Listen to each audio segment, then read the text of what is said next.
আজকে চিংড়ি মাছ ভর্তা রেসিপি নিয়ে চলে আসছি। এরকম সুন্দর সুন্দর রেসিপি টিপস পেতে হলে আমার চ্যানেলটা সাবস্ক্রাইব করে ফেলবেন। চলেন এখন রেসিপির মূল পর্বে চলে যাই। আমি চিংড়িগুলো সুন্দর করে পরিষ্কার করে ধুয়ে নিয়েছি। তারপর ভর্তার জন্য পেঁয়াজ, রসুন আর কাঁচামরিচগুলো সুন্দর করে কেটে ধুয়ে নিয়েছি। চুলাতে একটি প্যান বসিয়ে সেখানে একটু সরিষার তেল দিয়ে দিলাম। ভর্তাতে সরিষার তেল দিলে ভর্তার টেস্টটা যেন আরো দ্বিগুণ হয়ে যায়, তাই চেষ্টা করবেন সরিষার তেল ব্যবহার করতে। এই তেলটা গরম হয়ে আসলে সেইখানে আমি কেটে রাখা পেঁয়াজ, রসুন আর কাঁচামরিচটা দিয়ে দিব। একটু কালার আসা পর্যন্ত এগুলোকে ভেজে নিতে হবে। ভেজে নিয়ে নামিয়ে ফেলবো। এখন এখানে ধোয়া পরিষ্কার করে রাখা চিংড়ি মাছগুলা দিয়ে দিব। চিংড়ি মাছগুলো সুন্দর করে ভেজে নিতে হবে, একদম মুচমুচে করে। খেয়াল রাখতে হবে যেন পুড়ে না যায়।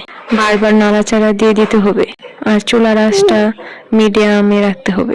এই তো আমার চিংড়ি মাছ ভাজা কমপ্লিট। এখন এটাকে পাটাতে নিয়ে বেটে নেব। আমি প্রথমে পাটাতে চিংড়ি মাছগুলো দিয়ে দিলাম আর একটু লবণ। শুকনো মরিচটা আগে থেকে ভাজা ছিল, একটি শুকনো মরিচও দিয়ে দিলাম। চিংড়ি বাটা শেষ হলে এটাকে একপাশে সরিয়ে ফেলবো। এখন পাটাতে ভেজে রাখা পেঁয়াজ, রসুন আর কাঁচামরিচ গুলা দিয়ে দিব।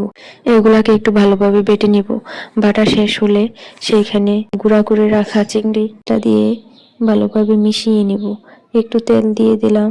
আপনারা এই পর্যায়ে একটু টেস্ট করে দেখবেন, যদি লবণ লাগে তাহলে আর একটু মিশিয়ে নেবেন। জালটা যার যার উপর ডিপেন্ড করে, যে যেরকম জাল খাবেন সেই রকম করে মরিচ দিয়ে নেবেন। আজকের রেসিপি এই পর্যন্তই। পাশে থাকবেন।